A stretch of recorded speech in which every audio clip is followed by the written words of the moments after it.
don't have to have we don't have to have the library doors, the glass doors, and we get through by the same. Oh. Yeah. I'll just walk straight through.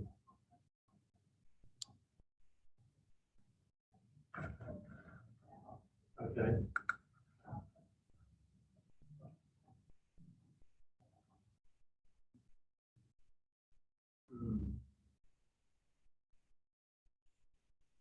Yeah, okay. I'll understand it again.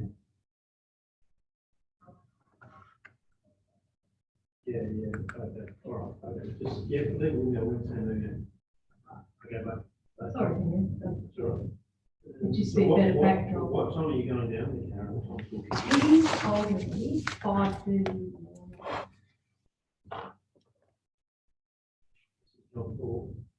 No, this is the sunrise campaign. It'll be early 5:30.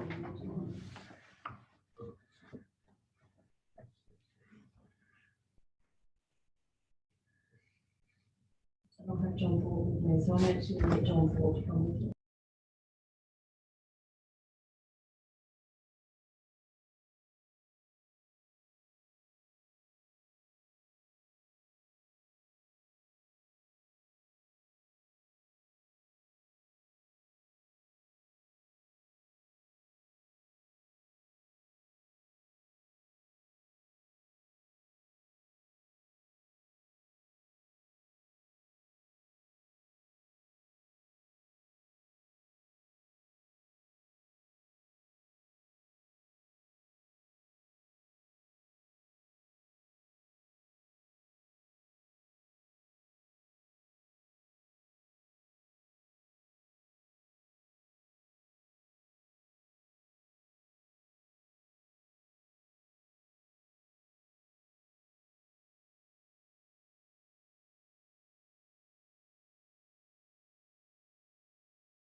I'm thinking, I can give Karen my access card. G'day, Jim. How you going? Access card has got access 24/7. Just check, Jim. I've got Anne here to assist us. If you need, are you okay with your sound and video tonight? I can't hear you. I can't hear you, so I'll see if you unmute. So far, so good. That's a big thumbs up, Jim. So you're all good. I didn't do anything. So you just have to unmute yourself when you need to. We'll start letting everyone in. I've been doing that for years, Sam. Untapped. Okay. Hello, Councillor Kosh.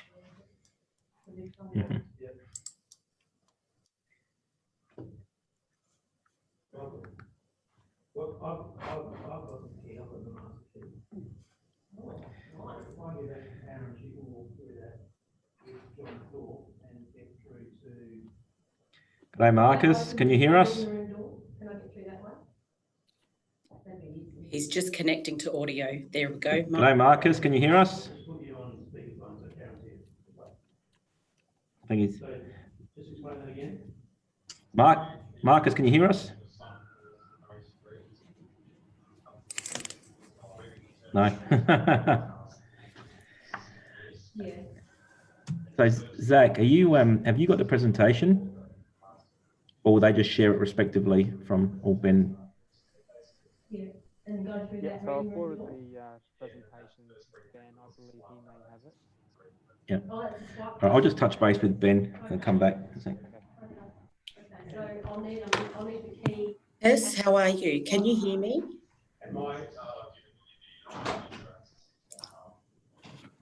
Marcus, would you be able to nod your head if you can hear me?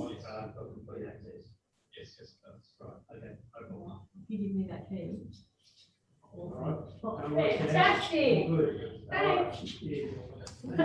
fantastic. All right. Hello.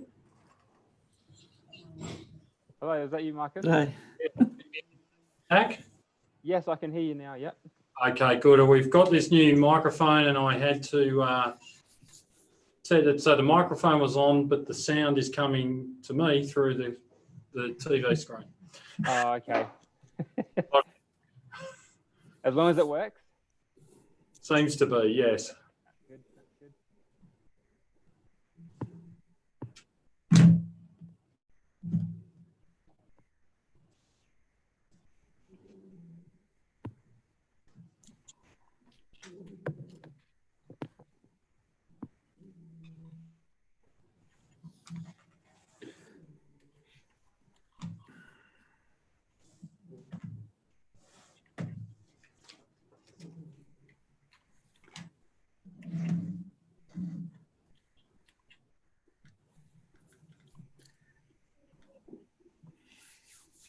Sorry, Marcus, I'm just checking. Are you able to hear?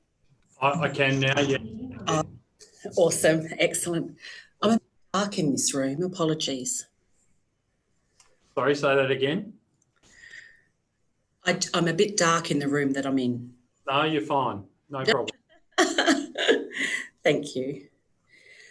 So, Marcus, you can actually mute yourself or we can mute you. Yep. Which would you prefer? Sorry? Which would you prefer? Do you want me to stay on top of it? Do you want to handle that as the meeting manager or? Perhaps if everybody mutes and then just unmutes if they need to talk. Myself and are also here to assist. Forget to mute and unmute. So don't worry.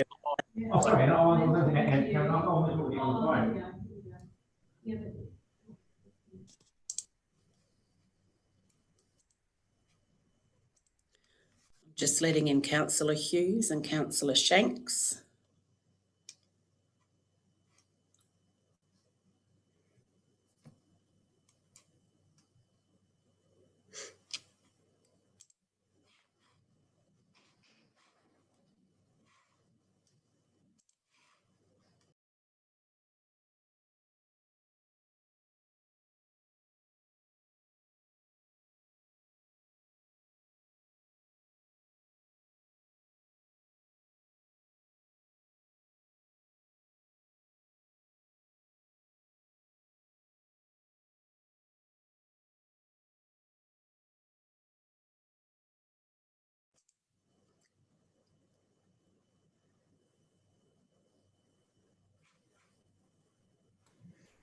Hi, everyone.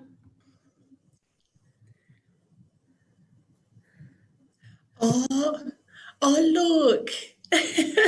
What's his name, Councillor Kosh? Is that the puppy? Yes, she's 8 weeks old, trained to be a guide dog. So I'll bring her to meetings once she's had her vaccinations. Oh, she's the name. Gorgeous. Yes, it's Hannah. Oh, Down you go. Beautiful.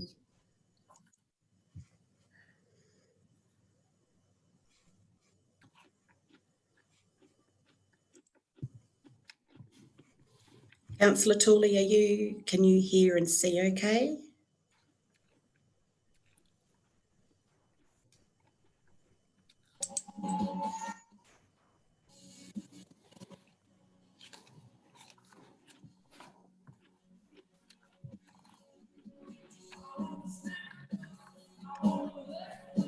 Hello, Jane. You can hear us, can you? Excellent. We've got Marcus Rolfe. Marcus, can you hear us now? Excellent. I'm assuming we can hear you in a few moments. So. Hello, everybody. Hello. Excellent. Thank you, Jane. It's been a few years.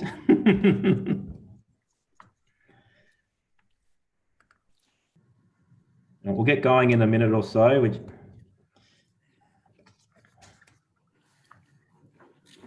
Just for Jane and Marcus, just to let you know, I'm driving your presentation. So I'll bring that up on the screen shortly and work through that. So hopefully I can keep pace with the conversation appropriately. So bear with us. Just wanted to check, Councillor Tooley, can you hear and see okay? Yeah, can you hear me? Yes, yep. Yeah, I can see and I can hear, but I have a problem with my my virtual background. I'm just trying to solve it. I don't know how If to. you want to get rid of it, Councillor Tooley, you go Yeah. to the stop video. There's a little arrow up. Yeah. You click on that, and then you go to I think there's a choose virtual background, and you can select none or change it to another one if you wish. Okay. Well, it says, is there a none? I can see virtual background, but I can't see the none button. No, you click the choose virtual background, and once you click that, it'll give you some options, and one of those is none. All right. Well, I've done that.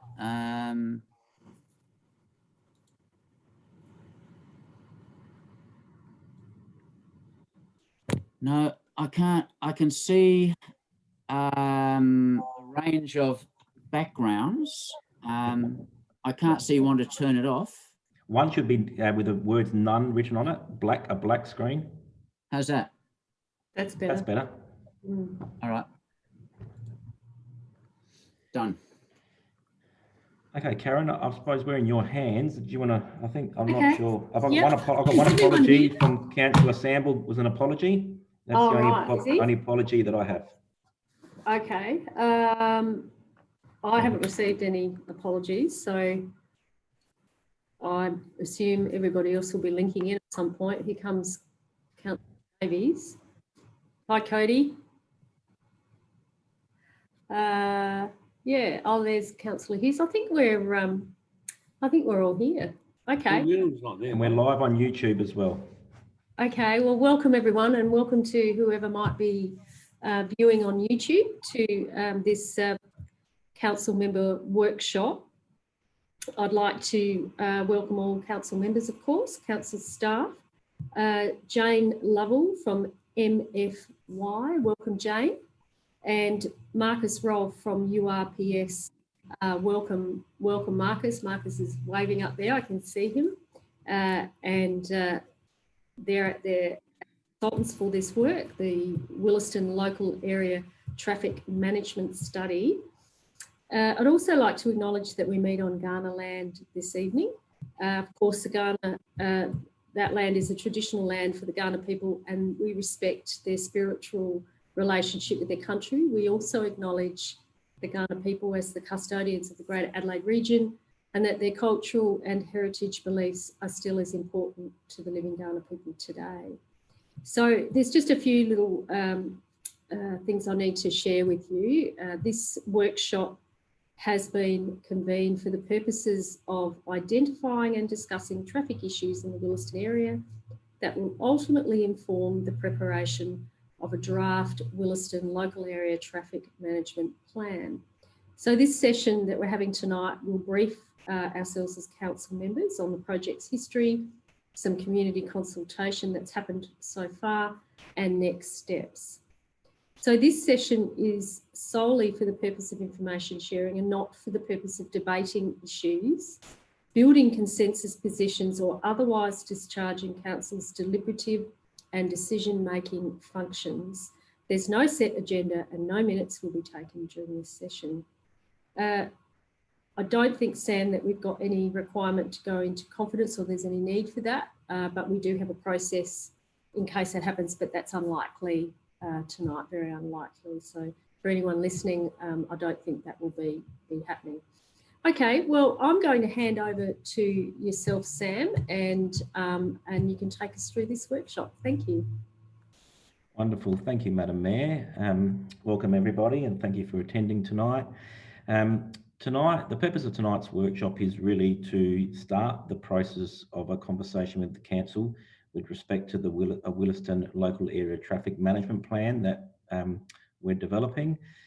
Now, I'll pass over to Ben shortly to talk to you more about some of the history of this project, and then we'll hear from both Marcus Rolfe from URPS, who have been assisting this project in regards to the community engagement component, as well as Jane Lovell who's joining us, who's overseeing the projects from Murray Young in regard to traffic consultants that specialise in this type of work.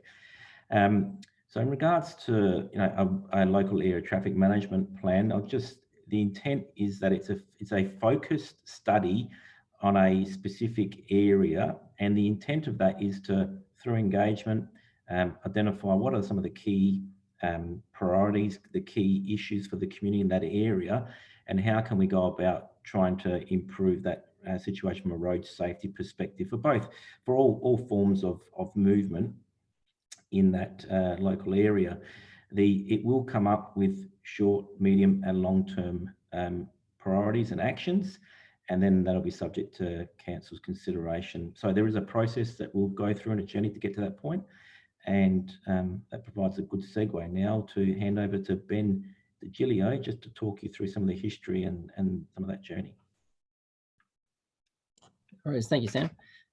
Yeah, so basically the Willaston local area traffic management study has been it's been underway now since basically 2016, where we well, prior to that it was in 2013, and we developed a plan.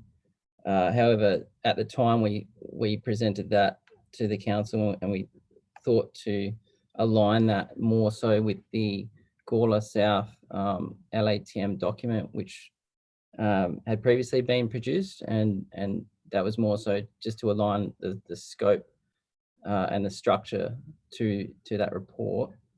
And yeah, since 2016, we commissioned basically an independent review of the first draft of the LATM document, and that identified some scope that we would go back to MFY with to update the document, and essentially align it with what was produced for Gawler South.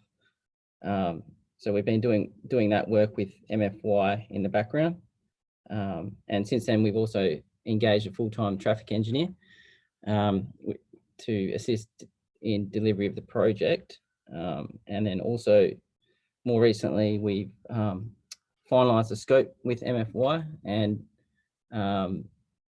and also with URPS in terms of the community engagement approach moving forward. In 2018, I think we put a report up to the IES committee and presented that community engagement approach. And yeah, to date, we've basically been carrying out the community engagement activities consistent with that approach.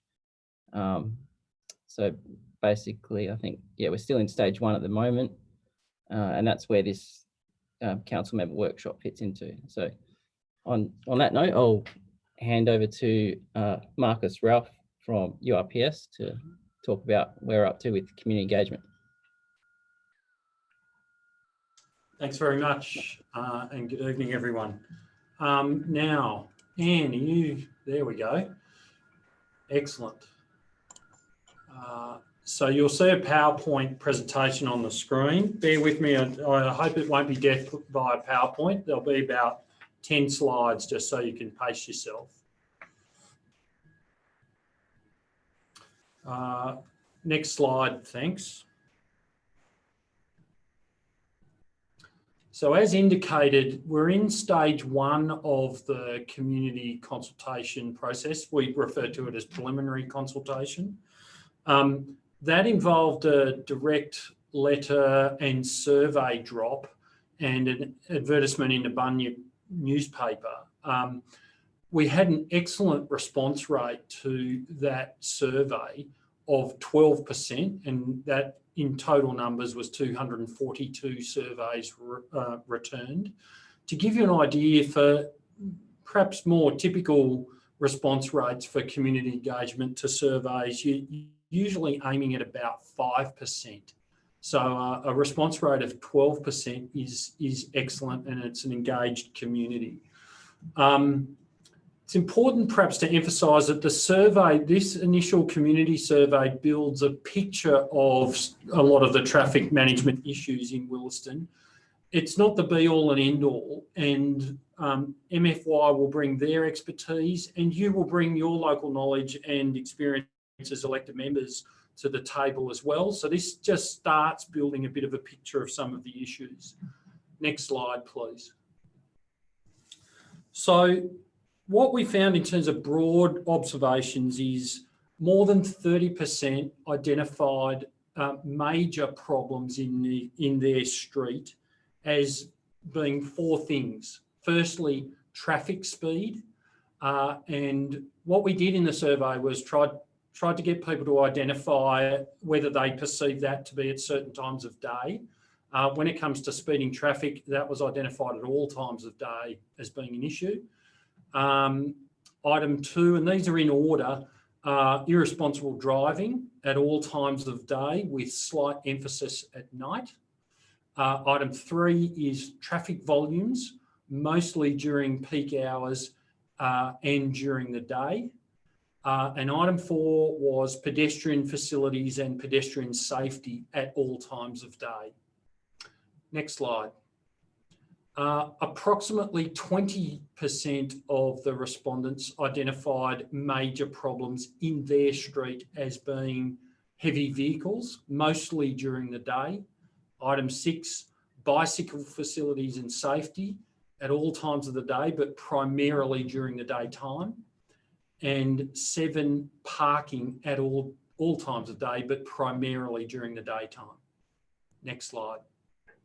And then 10% or less identified the following major problems in their street as being item 8, street lighting, not surprisingly at night, and item 9, vehicle accidents at all times of day, but primarily during the daytime.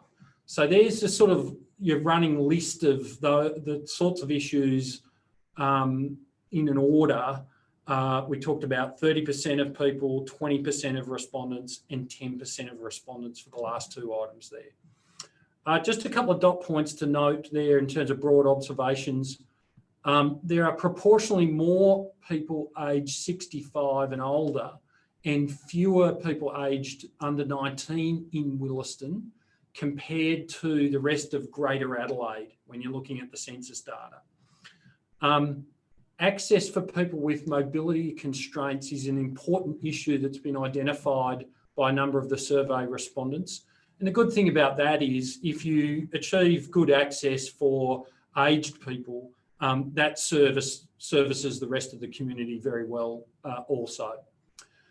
So then this table here just seeks to provide a bit of a snapshot of streets of focus and the issues of concern associated with those streets. Across the top, you'll see the issues of concern. So they reflect some of what we talked about on the previous slides: speeding, irresponsible driving, traffic volumes, heavy vehicles, etc.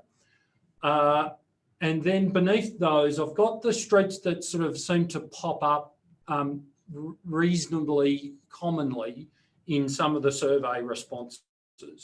And perhaps the headlines there are, there seemed to be a lot of concern about the section of Main North Road that runs through the Willaston area, and also Redbanks Road seems to feature quite prominently. Perhaps third in line is Haynes Road. Now that's not to say there aren't issues that people have identified across many other streets in Willaston. You could imagine in 242 surveys, there's a lot of streets identified. These were just the ones that seemed to cop quite a number of responses. So there's a bit of a headline there. Next slide, thanks.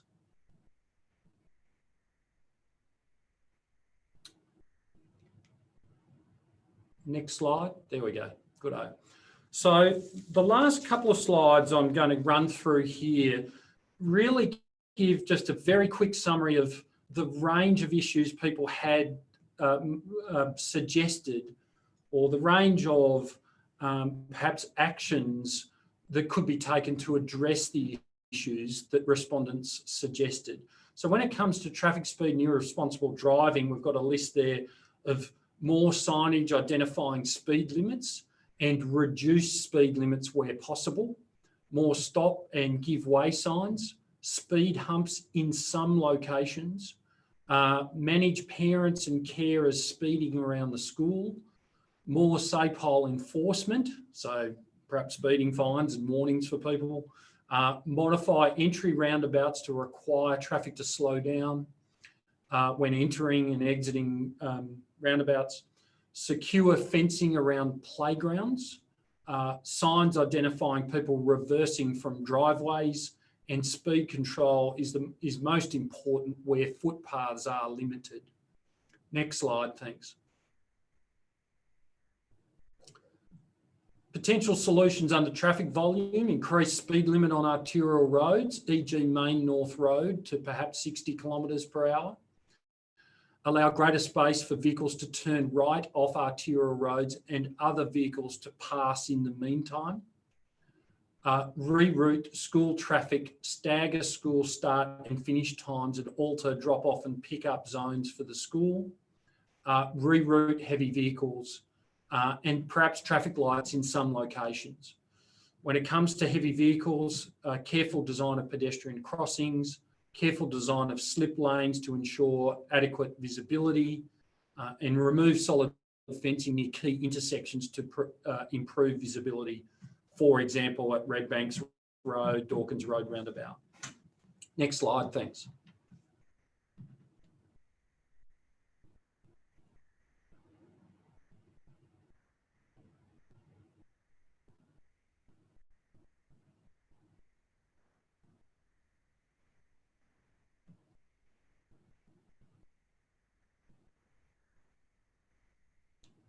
Traffic volumes.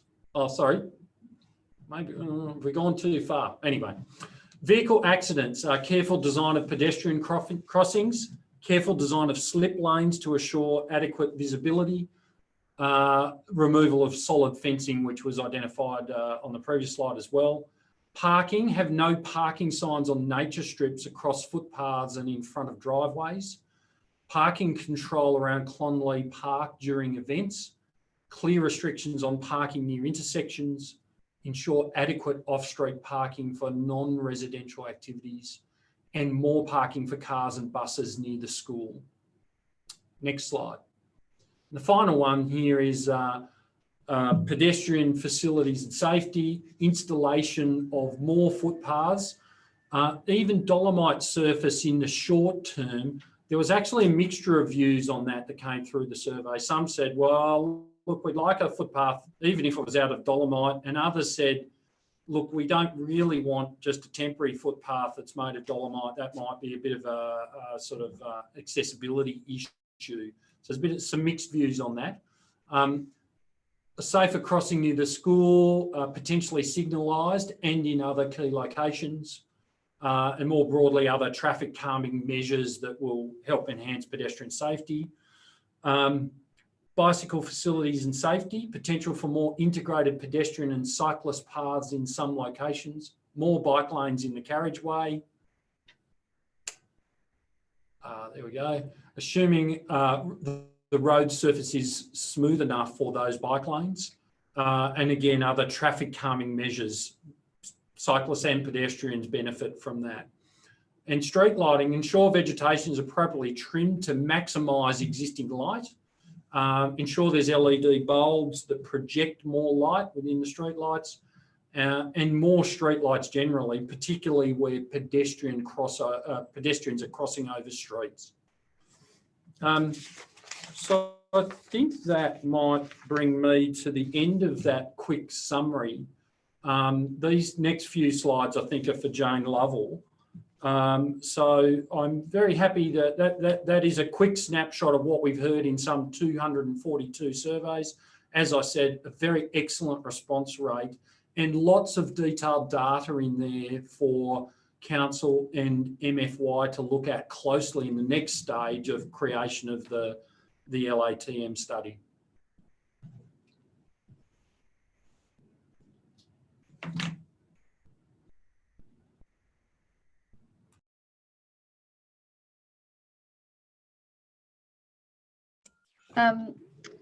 So I guess the the next steps for us, which is going to evolve from the discussion that I expect that we're going to have after the end of this presentation, is that this data collection has given us a really excellent broad overview of what the perceived issues are within Willaston by the residents, the people that live there, that use the streets, walk, ride every day. We have, through the process that we've been through today, have collected a number of data points on the street network around speed and traffic volume.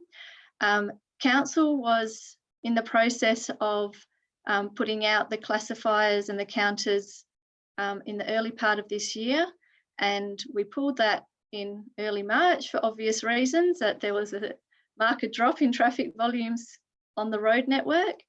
So we didn't quite get through an assessment of how traffic conditions might have changed in up to 2020. But we do have a snapshot of sort of the northern segment of Willaston was what we had data collected for. And I think that we're sort of hopeful that maybe over the next 2 to 3 weeks that things will return to a degree of normality enough that even though we might not get a clear snapshot of traffic volumes per se, we certainly could get an understanding of where things sit by referencing back to some of those some of the data that we collected in early 2020. And certainly I would expect to see enough traffic data to be able to determine some of these speeding issues that people have identified.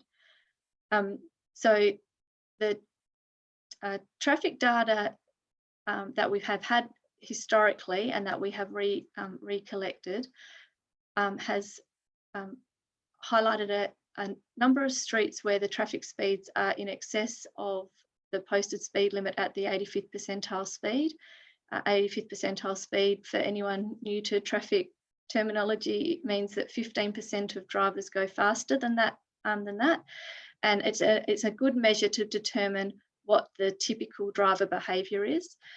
There's always a range of people that are doing what I would term to be the right thing in terms of their safety of their behaviour, and you get on these roads some extraordinarily high numbers from the Hoon element.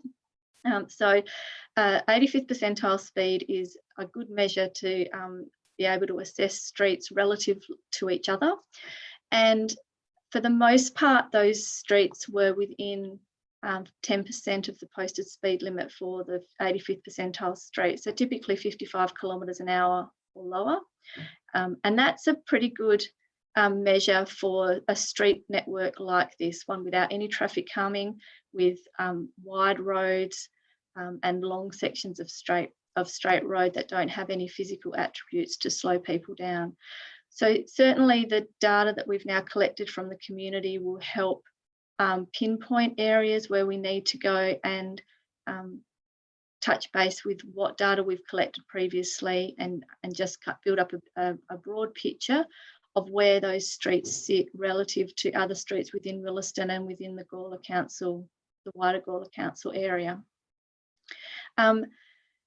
A lot of the items that were identified were ones that are broad issues, things like footpath accessibility, and you would know yourselves from your knowledge of the community that there are a number of streets in Willaston which don't have any footpath facilities at all. And so a broad brush approach of footpaths on every street, the data that's coming back from the residents themselves is sort of highlighting areas where people are actually mindful of the fact that those facilities aren't present in their on their network, and they're areas where they actually do have a walking demand and would appreciate those facilities. So we sort of can now drill down at a granular level what is important to the community and what their main concerns are. As Marcus touched on, a number of the concerns are related to the arterial road network, and that's always a difficult one for council, obviously, because you guys don't have control over the the traffic management of the arterial road. And so we will look at separating those sorts of issues out from ones which council can have some impact on. And there are things with Willaston as a suburb, the arterial road network is a real divide between the three segments of the suburb. So the connectivity from one part of Willaston to another across the arterial roads is something that is a local area issue. And we can go through and work through how that can be improved, both for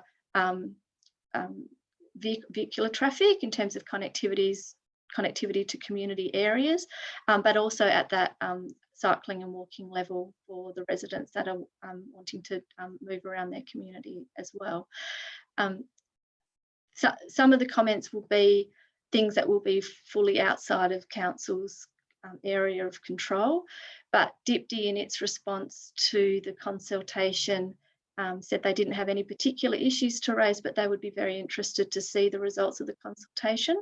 So anything that is pertinent to the DIPD road network can be passed on to that agency, and as a sort of separate to the local area traffic management work that we're doing, there can be discussions had with DIPD about what opportunities and options there might be to address some of those issues that the community has raised. So broadly, that's the process that we'll go through from a data analysis perspective. We also will look at the concerns about traffic volumes and what the potential impacts might be of future growth within the Willaston area. And there's conversations that we'll have with members of your staff, the planning department, etc., about what historically has been happening with in density infill and development within the area, and work through how that's going to impact in the longer term on accessibility and amenity for the local streets. And then out of that, we will then map for you the broad issues and the integration also with other council documents. So things like looking at the recommendations that are coming through from the walking and cycling plan, which is being developed, recommendations that are coming through from the transport and traffic management plan as well. So, excuse me.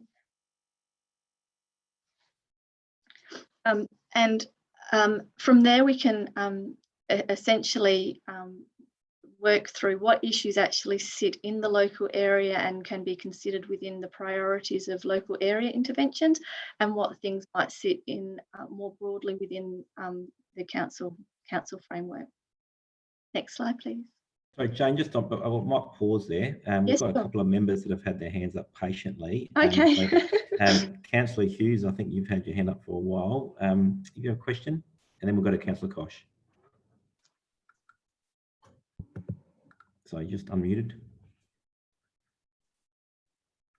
It's really good to have that response, but in a couple of areas where there are problems, there's only one or two houses in those areas, and it's sort of like the near Conley with the car parking, with I think it's really the Saturday morning events there. There's a few houses, and sometimes there's a driveway or two that gets blocked there.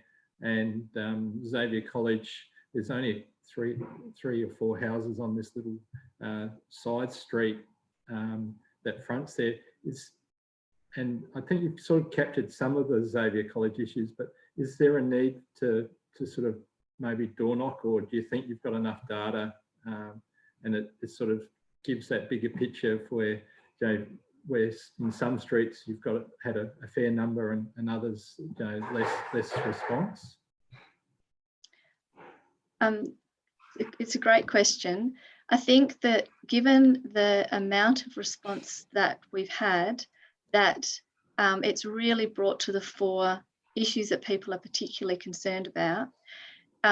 There are always going to be people that are specifically impacted by specific issues. And one of the things that we will work through with you through this process is looking to identify which issues are ones which are significant for the community that warrant an intervention, and which issues are ones that actually are a function of the location and what is happening around it. So I'm not trying to be dismissive of, certainly not being dismissive of the concerns that have been raised, but things, for example, that you raised, like parking around a school, we would expect to get responses with concerns of parking around the school at every school.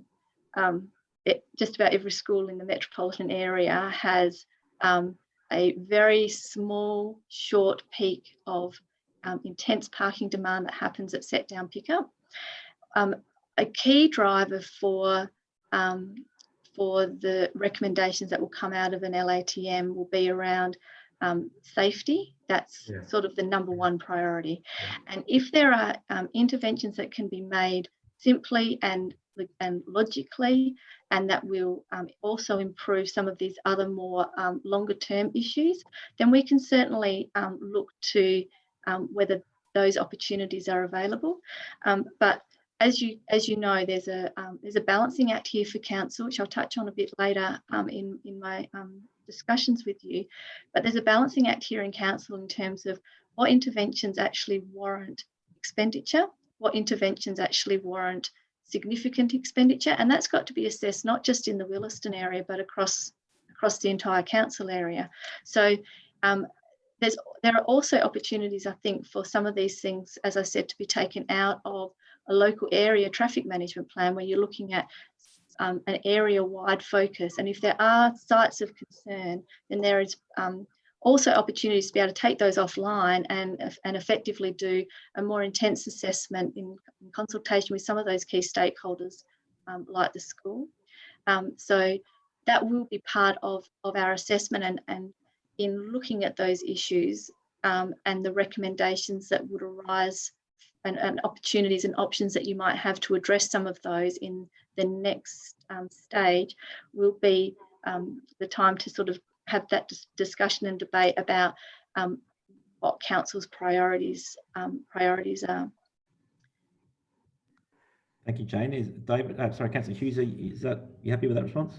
I think so. I agree. It is the safety issues, and especially with the students just walking straight across traffic and cars and everything else, and it is a big safety. But there's no footpaths, or where they are, they're very uneven and unusable, and a lot of that is Dipty Road, and so I think the Dipty Roads footpath is something that council could certainly get hopefully some traction on, to get some support to upgrade them for Redbanks Road and Main North Road. Certainly are issues, and also just the cycle. There's just no cycle lane, so it's really unsafe for children on those roads, especially. Perhaps I can just expand a little further on that comment. So Dipty has care and control of the road pavement from gutter to gutter. So the drainage, so the blacktop basically, drainage, verge, footpaths, trees are council's responsibility. And so you actually do have an opportunity there to do that yourselves without necessarily going cap in hand to Dipty. Unfortunately, means you're paying for it yourself as well, but that's the nature of the beast. Yeah, get some cycle lanes as well, I hope. Yeah, well, see, and the cycle lanes is that's the more difficult one, because that then has implications for like in terms of putting that traffic control on the road. That is then something that needs to go through the consultation process with Dipty, and there are and we can touch on this in the Dipty assessment that we do for some of the Dipty facilities, but there's a balancing act that happens across the entire road network in terms of how you want to structure the road hierarchy for all of your various road users. And we've all got there's a limited width of road reserve, and there's a limited budget for people to be able to do gold-plated solutions in some areas. And generally speaking, for example, some of the sections on the arterial road network that you might be able to retrofit a bike lane in, you might take out parking. So then there's a balancing act that needs to be had with the residents and businesses on that road, because you're improving it for one set of your road users, but taking away from another. And oftentimes the better answer with bikes in particular is to actually look at taking those road users and giving them alternatives, so that you're saying to people, if you don't feel comfortable, cyclists have a right to ride on any road. They're considered a vehicle under the road rules, and they can, as long as they're abiding by the road rules, they can ride on any part of the road network, except for the freeways, of course, but generally speaking.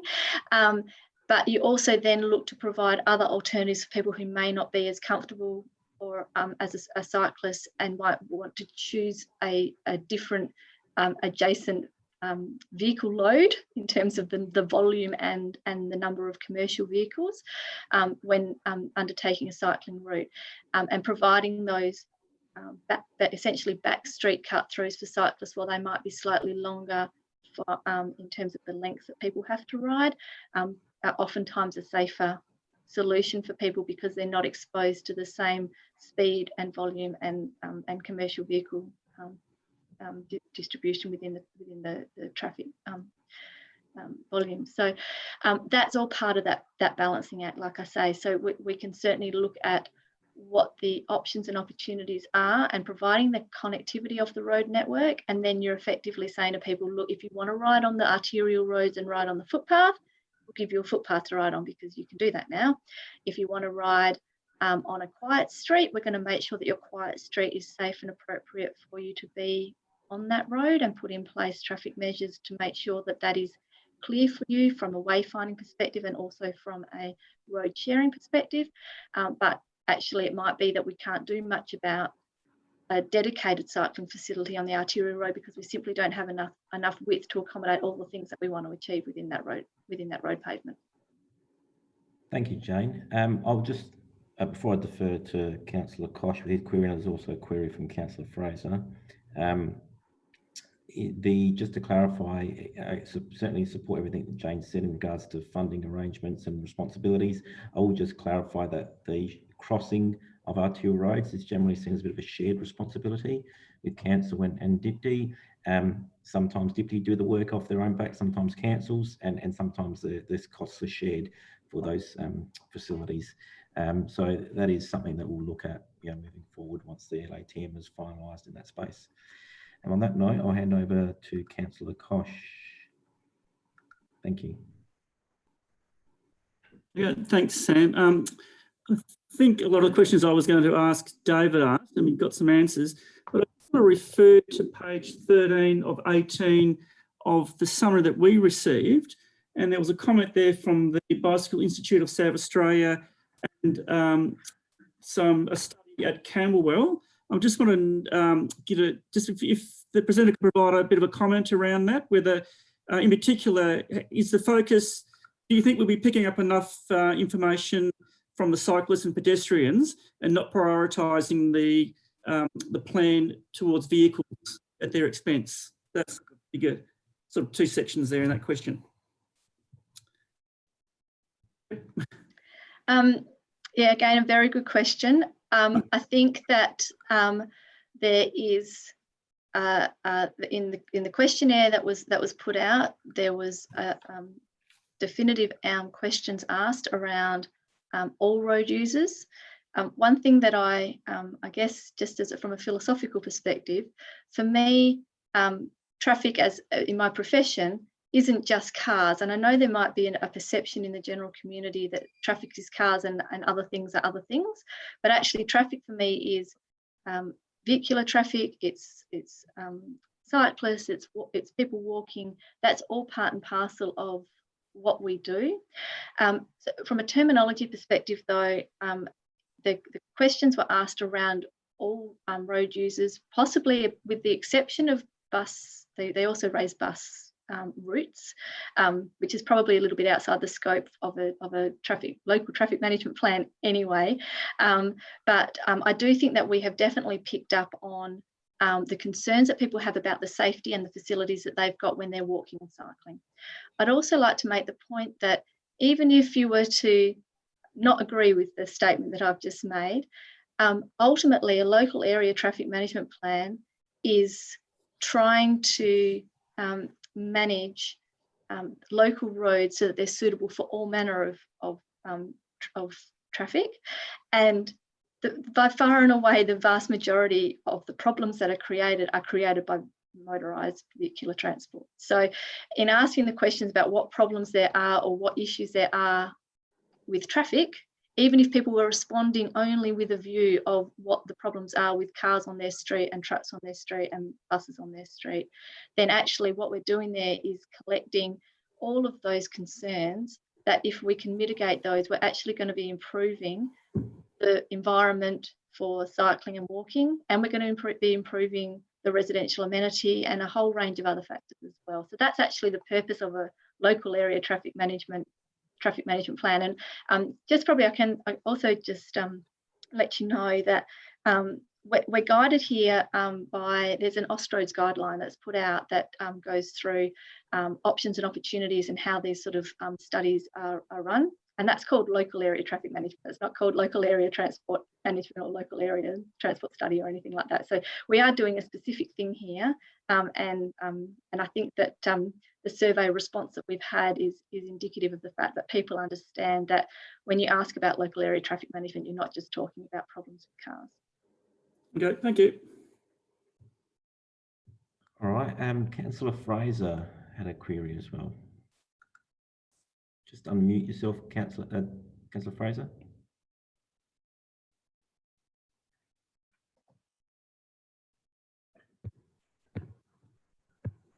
That's it. Got me? Okay. Yeah, Gawler's in an awkward position here because the two schools, Hewitt and Xavier, are not actually in the Gawler Council. And yet, especially with Xavier, we have huge traffic problems from that school. So is there any help from the adjoining council to help with that or not? I probably can answer a bit just in terms of the context of traffic, and then questions of your relationship with other councils is obviously something that once we've identified issues and if we feel that there are things that can be done at those sites that would improve things within Gawler, then that's obviously a separate question that you can sort of take to them. From a traffic management perspective, we're looking at how to manage the throughput of traffic that's coming into Willaston. So partly for that, you could also make the argument that the arterial road networks are carrying traffic through the centre of the Willaston suburb that actually are also not related to Gawler necessarily. You know, that's people just generally coming and going. So for all of that, what we'll be doing is looking at within the Willaston study area, what opportunities do we have to make accessibility better and safer for people? And there are a number of things that just because the school students start in a different council doesn't mean they don't then cross through your council area and through Willaston to get to where they want to go. Every traffic movement, it starts at an origin and ends at a destination, and the route that's taken through that is something that we have some control over in terms of local area traffic management. We can manage that if we think that there's a better way of doing it. So I'm not sure that I've answered your question about the relationship with the external councils, but I will say that in all of these the data points that we're collecting, we are looking at what is actually happening on the Willaston roads and dealing with the issues that are arising within this community. Okay. I would just add to that, Jane, that generally those traffic management within that council area is within that bounds of that council to manage. However, there are interfaces on our boundaries with other councils that generally are shared responsibilities that are managed between the results of this LATM, where there's some boundary conditions, and whether it's associated with the Xavier College or Hewitt and some of those interfaces with Light Regional Council, that we would engage with Light Regional Council in that regard, and that could be financial contributions to the works that are required, but that's really as it relates to those boundary conditions rather than within the actual council itself. a bit unlike stormwater, where you can potentially get upstream catchments to contribute. It doesn't really apply from a traffic perspective. So I do have a question from the Mayor, and I'll just defer to her. Thanks, Sam. Thanks, Jane. Just on Australian standards at the Willaston roundabout, which is near the Willaston Hotel, when that was being constructed, there were concerns raised around the design of the pedestrian havens. There's 2 there, 3 actually, and they're right on top of the roundabout. And it was, the response was, well, that's an Australian standard and that's what we're going to get. Now, they're extremely dangerous, and anyone who uses them, you know, takes their life in their own hands. So just, I know that's been brought up around accessibility, but the 2 arterial roads is a major issue to access and cross. And if we're going to get Australian standards, we're probably not going to get a great outcome. So just some comments around how we can navigate that. Yeah, again, a great question. And I think there's, as I said earlier, there's trade-offs to any form of traffic intervention that you can do. Roundabouts are great for moving traffic and for maintaining relatively low traffic speeds through the roundabout. So from a safety perspective, they also are less likely to have high speed collisions that you might get at a signalised intersection, for example. But the downside of it is that it's not a good environment for pedestrians or cyclists, and that's a balancing act that the decision makers have to make all the time about what the pros and cons are of any type of intervention that gets put into our road network. Certainly, I think that in terms of the crossings themselves and their location, it is really difficult to cross close to a high volume roundabout like this. I live quite close to the Britannia roundabouts, and I go out of my way to avoid trying to cross at those, as you can imagine. So one of the things that we can look at, I think there's what I said before about origin and destination for pedestrians in particular has a third element to it, which is kind of a take the shortest route as a crow flies kind of desire that we human beings have when we are starting from somewhere and want to get somewhere else. And you need to provide the facilities there for people that intend to use them, because even if you didn't have those crossing facilities, for example, people would just walk across the road through there anyway, because it would be on the footpath that they're coming on, and over there is a footpath that they want to go to. What we can do with the assessment of pedestrian connectivity, particularly on the arterial road networks, is look at whether there might be some locations further back from the roundabout where we could enhance pedestrian connectivity by providing alternatives for people who may not feel safe crossing at the roundabout. What happens at a roundabout is that everybody slows down theoretically to relatively the same speed, and what that does is takes all the gaps out of the traffic for when you're crossing close to them. So there's any gap that gets created, a car feels it. So if you then look at what's happening further upstream from the roundabout, you get gaps in the traffic opening back up again, which are longer and give more opportunity for people to be able to judge a safe opportunity to cross. There's also some detailed data assessment that you can do around pedestrian delays, how long people have to stand and wait for an appropriate gap, and that can feed into some of your traffic control treatment options. But again, this is kind of a difficult thing to incorporate it into an LATM, because we are trying to maintain connectivity between the suburb, but it's also this question of the arterial road. But we can certainly provide some guidance on what other alternatives and opportunities we might have, because unfortunately roundabouts aren't great for crossing movements. I noticed in the draft walking and cycling plan that I read that there was a recommendation at the Dawkins Road, Redbank Road, Haynes Road roundabout to look at improving connectivity and pathways around the roundabout for cyclists and pedestrians, and taking them out of the traffic stream and giving them options to ride around the roundabout.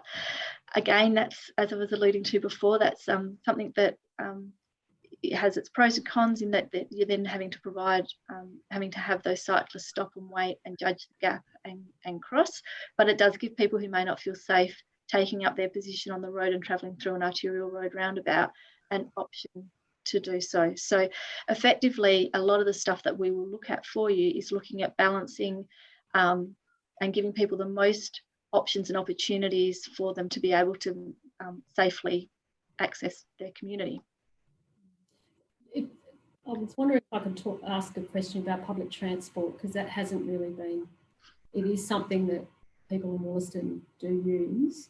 A lot of older people use it, but to get to the bus stop is quite tricky. I guess that comes back to your answer around accessibility.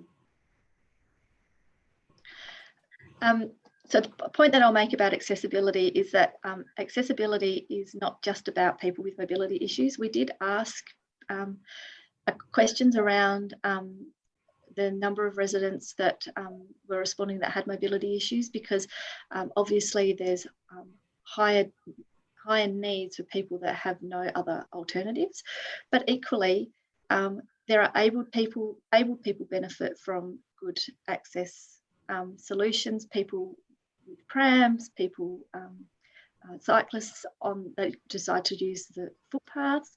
So I don't necessarily see accessibility to and from any particular community location as being something that needs to be looked at as a with a lens of, you know, is this actually something that we need to do for people with a disability? Because actually the answer is probably it's something we need to do for everybody.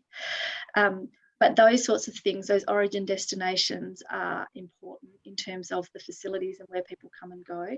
And certainly a bus stop is an origin destination focus point. So that's a key one to make sure that you can get people to that spot quickly.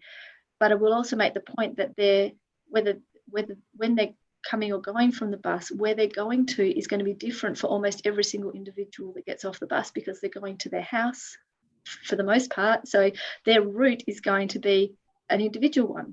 So then you have to look at weighing up how people are able to get from that point to basically almost every part of the road network. And one thing I will just touch on in terms of the footpath comments that Marcus raised about dolomite footpaths and whether footpaths are warranted or not. And it probably leads me into a bit of a broader discussion around objectives and clarity of the outcomes that we're trying to provide here.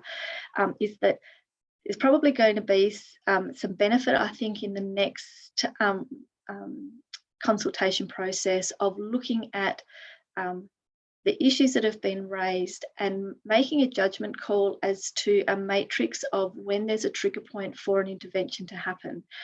Oftentimes that can be something that you acknowledge it can happen, but you want to prioritise the stuff that needs to happen early versus the stuff that should be that you might need to push a bit further down the track, just from a budget and program perspective.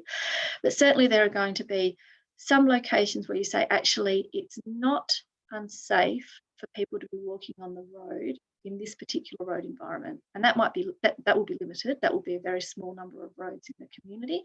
But, you know, small short cul-de-sacs with few houses, therefore very low traffic volumes, very low speed, all local users. That's the sort of environment you say, actually, that mix of having all of those road users using the one piece of road pavement is actually something that we might choose to live with. And then there'll be other circumstances where you say, the fact that this road doesn't have a single footpath, let alone on one side, let alone it probably should have one on both sides, that's something that we actually need to prioritise and deal with, because we're actually creating a safety issue for people who might be wanting to walk and actually have no alternative but to walk on the road in a location which is not safe for them to do so, or not as safe as it could be. So that sort of graduating effect of how you prioritise your funding and the interventions can be done at a road safety level as well. And there are judgment calls involved, but ultimately we can give you some guidance as to what we think is reasonable, and then take from you, feedback on where that sort of sits, because ultimately you as a council body are having to make decisions not just about Willaston, but the broader Gawler community. So is this street in Willaston more or less important than another street in another suburb within your council area? And how do you balance those funding requirements as well? So I'm not trying to vie away from the fact that there are some difficult decisions that need to be made around these things to make sure that we're targeting the best possible use of council's budget. Thank you, Jane. I'll go to Councillor Tooley, who's been waiting patiently. Councillor, can you unmute yourself?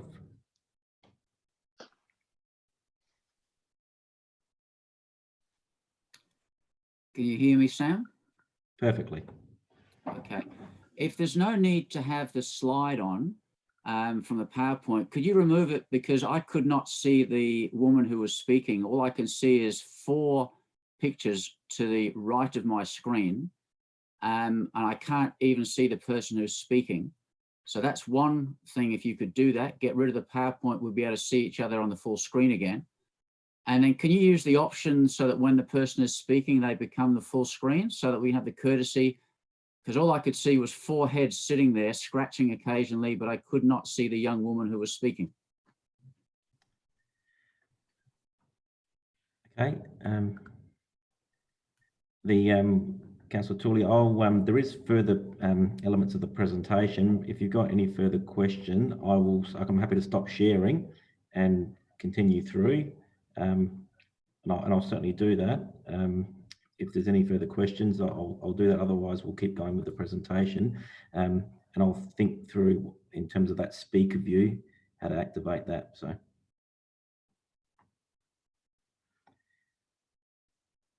All right, Jane, I don't think there's any more questions at this point. If you want to continue with your presentation. Sure. So next slide. Covered off on that slide. Yep, thanks. So this is effectively just going through in a really high level dot point what we've really just talked about. So we will review the issues that have been raised and integrate them into an overlay of some technical issues that we also identify that might be worthwhile considering as well. From that, we'll determine a level of intervention that might be required if appropriate, and come up with some potential solutions for you to consider, and talk about whether they could be implemented area-wide or specifically at individual sites, and give a sort of a broad brush of options and alternatives. The last dot point I've put there is really just probably touching on the flavour of the discussions that we've had so far, which is that there are standard interventions that are ones that people are comfortable with and people expect to see. And one of the key things about traffic management that we need to be mindful of is that Australian standards are there because to capture so that people understand, because they are familiar with what they're about to see. They know what it means, they can interpret it properly, they can manage their behaviour appropriately, they know how other people are going to interpret it. And so we do have a sort of a toolbox, if you like, of standard interventions that we can roll out and say, look, if you want to address speed issues, for example, here are a number of options that you can do that are relatively low cost, and here are the benefits that you will expect to see, and here are some high cost interventions that are going to give you more benefits, but you're going to want to have to pay for them. And then on that, we could also look at even some outside of the box things. So there are a number of different innovative and creative ways that we can solve traffic problems, but ultimately it comes down to marrying up the issue with the intervention and the budget impacts of that. But there might even be pilot projects that for a particular site or a particular area that council says, actually, this is something that we'd really quite like to see an improvement in amenity. We'll solve the traffic issue at the same time, the safety issue at the same time, but actually there might be broader improvements that we could make from that. So there's going to be some discussions that we'll need to have just in terms of what council's objectives are, and we will frame that for you so that you have got some guidance in the next round to say, yes, we would like to pitch things at this level. We think this is a reasonable sort of broad brush approach, and maybe we'll focus on a couple of these other areas more intently going forward. And so from that, we will have a draft report which we'll prepare for consultation with you, and ultimately that will then be refined for consultation with the community, where we acknowledge the issues that they've raised and give guidance back to them at a technical level as to what we heard, what we understand, what we've seen from the data, and what the particular options and alternatives might be. And the community will have opinions about what they want to see and what they don't want to see. For example, road humps are a great traffic control device for slowing people down, but they have other issues that people might not want to necessarily introduce onto their street as well. So there's always those pros and cons of the debate as to where we want to end up with the outcomes and the recommendations from the study. So that was the end of my sort of discussion. Oh, this was just my little toolkit, just so that you have that there, and I'll reference that just in terms of some of the things that we've got in our back pocket to be able to pull out and say, okay, speed issue, here you go, you can do humps, cushions, all these different various options, and here are the pros and cons of each of those, and here are the likely improvements that you're going to see. So I'm just having a quick look over my notes and make sure that I haven't missed anything that I had wanted to raise with you. But I think in the course of the discussions that we've had, I think most of the things that I had wanted to discuss are I've covered. If something pops into my head, I'll stick my hand up and jump back in. Excellent. Thank you, Jane. Now back to Marcus, I guess. Oh, Jane, I'll just jump in there. Certainly the intent is to, as part of this engagement, really interested in the members' feedback. Tonight is part of that, but we've also sent an email to all the members with a copy of the survey form, and we've provided a week to provide that feedback from today. So I think that went out a couple of days ago, but certainly it's the same form that the community did have access to. So if you are interested in making further comments, we'd certainly love to hear them. If you could submit the feedback form through to as per the email that I've sent, then we can consider that and collect that feedback as part of this next step in developing the draft LATM, as Jane was saying earlier. So probably a good segue into stage 2, and Marcus, probably I'll hand over to you and to take us home. Thank you very much. Really just one last slide from me. There'll be a second round of community engagement where we essentially go through a very similar process, but of course we've got a draft LATM to consult with. So there'll be a second round of letters and surveys saying, here's the draft LATM, what do you think? There'll be a potential community open house event that will be COVID-19 permitting, and another council member workshop to be held. I think Jane corrected me this afternoon. I think once there's a draft LATM, Jane will be coming back to you to discuss that LATM before we go out and do the second round of engagement. Is that right, Jane? Am I interpreting your words this afternoon correctly? Nod if it is. That was my understanding, but ultimately, I think there's flexibility around the process still. We haven't gone through it. So if anyone has particular thoughts or concerns about how we disseminate this information and work through it, then we're all ears. Great, that's it from me. Thanks. Thank you, Marcus. I do have a question from the Mayor, so I'll divert to Madam Mayor, if you're there. Thanks, Sam. Yeah, just on the stage 2 community engagement.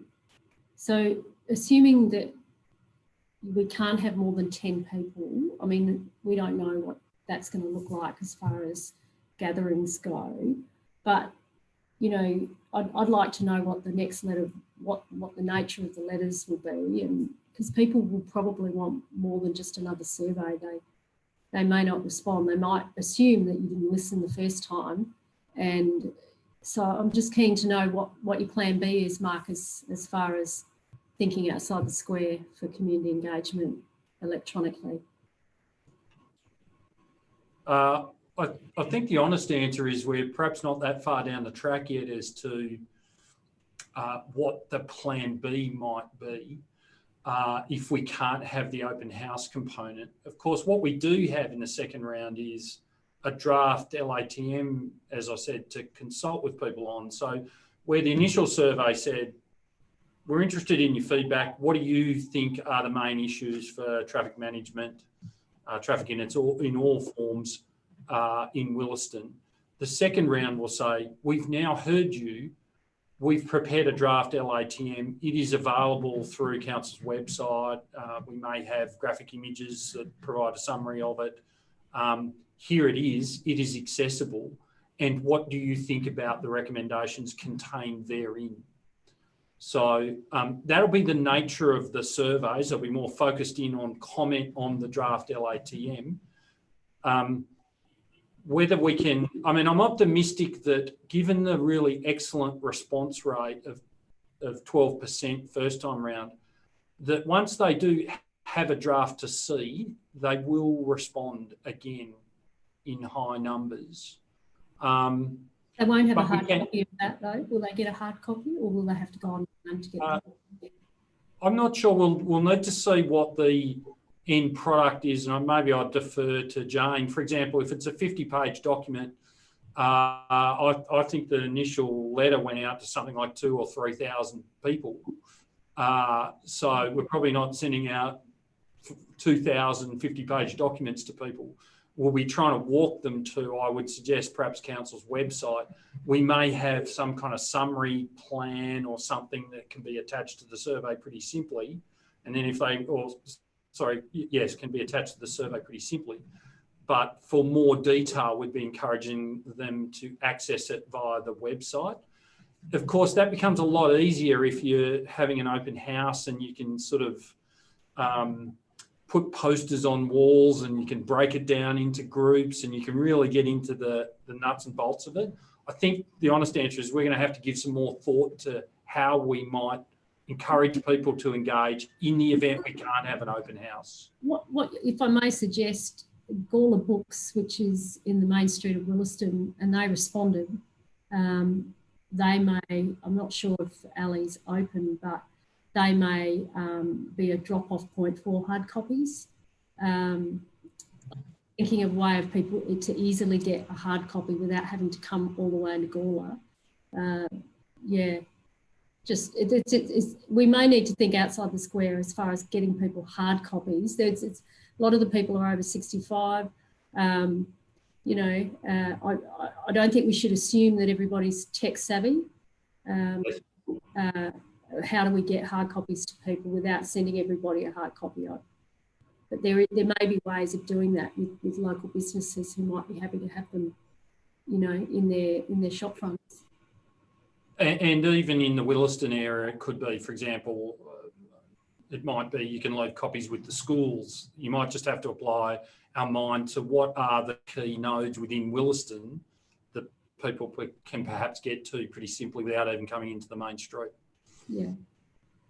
Thank you. I think that's a really good point, Madam Mayor, and it's something that we'll reflect on. I think the important part is that from here we'll be taking on board the feedback and preparing, or broader feedback, preparing a draft LATM and coming back to the IES committee with our approach for stage 2, so we can consider those aspects, and the committee can have another opportunity to assess whether they're appropriate or any tweaks need to be made in that space. But really good commentary. I do have Councillor Hughes that has his hand up, so I will go through to you, Councillor Hughes, if you unmute yourself. Yeah, thank you, Sam. Yeah, I think that face-to-face is really important, having that open house event. So if it can be structured something, I think the Gawler Books is a really good idea, because that's some way of the consultants actually capturing some really important information that's not quite there in the survey. So I think the open house, you don't often get very many people. I'd be surprised if there was more than 10 at one time. But when they were held for the Gawler South Traffic Management Plan, it was really, really helpful. And just managing those numbers, I think, would be the important thing. But yeah, I like the idea of actually having it at the Willaston end and using the Willaston businesses and getting them involved. I think that's a really good idea. So I think that's good.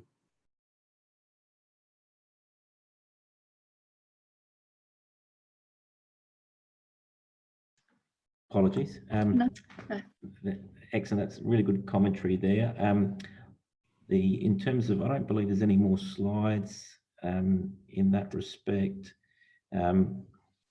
So effectively, as we said, from here, we'll collate all that information, or your comments, present a report to the IS committee in the coming months once we've finalised the LATM, and then we'll be seeking to take further round of community engagement as we look to progress this important local traffic area management plan for Willaston and all its challenges, because there are a few.